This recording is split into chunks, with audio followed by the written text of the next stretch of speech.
Radiation is all around us, but not all radiation is the same. In this video, we'll explore different types of background radiation we encounter in daily life, and we'll discuss how radiation can affect our health and learn how we can detect it and protect ourselves. When we talk about radiation, what comes to your mind first? Radiation from nuclear explosion or gene mutation? By definition, radiation is the emission of energy from a substance. There are different kinds of radiation. Based on energy levels, radiation can be divided into two types. The first one is non-ionizing radiation, such as radio waves, Wi-Fi, microwaves, or visible light. This type has lower energy and is considered safe, as it doesn't cause damage to the human body. On the other hand, ionizing radiation has much higher energy. It is powerful enough to knock the electrons out of atoms. When the energy of radiation increases, it can damage DNA and potentially harm our health. In this video, we will talk about three types of ionizing radiation: alpha radiation, beta radiation, and gamma radiation. In alpha radiation, the atomic nucleus splits and emits a helium nucleus, which consists of 2 protons and 2 neutrons. The decay of radium-226 forms radon, which is an example of alpha decay. It then continues to decay into polonium-218 in a relatively short time. In beta radiation, an electron is emitted from the atomic nucleus. Beta emission usually occurs when a neutron in the nucleus transforms into a proton and an electron. The proton remains in the nucleus while the electron is released. Potassium-40 has a high likelihood of undergoing beta decay to become calcium-40, and it can be found in bananas. Gamma radiation is when an energetic photon escapes from the atomic nucleus. Due to its high energy, gamma radiation is highly penetrating as it travels through materials. Potassium-40 can also emit a gamma ray through electron capture, although it happens less frequently compared to beta particle emission. Medical imaging procedures, such as PET or SPECT scans, involve gamma radiation. In real life, background radiation can come from various sources. Natural sources include cosmic rays, radon, terrestrial radiation, and very small amount from food and water. Medical X-rays, nuclear weapon tests, nuclear power plants, and scientific research contribute to a smaller portion.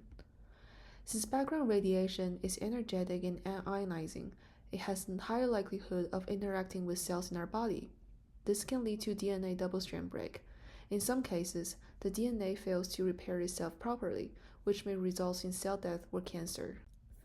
To evaluate the radiation, we use a radiation detector. The Geiger-Müller counter or a GM counter measures the ionizing radiation. In the GM counter, ionizing radiation passes through the argon or neon gas-filled GM tube and ionizes the gas. This creates negatively charged electrons and positively charged ions. An electric field is applied inside the tube, and the ions and the electrons are accelerated toward oppositely charged electrodes due to the Coulomb force. More ionizing occurs along the way, and there is a cascade of charges that generates a detectable signal. The GM counters are portable, which makes it commonly used for radiation survey. There are 2 types of GM counter, the pancake type and the type we use in labs. The GM counter has some limitations when being used for a radiation survey. For example, it does not differentiate between the types or energies of radiation as it simply counts events. It has a limited ability to measure high radiation doses as it may become saturated and counts may be missed.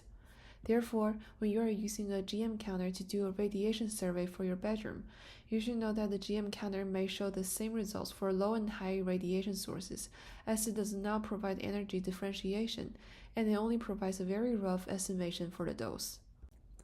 Radiation can potentially cause harm to our health, so radiation protection is important.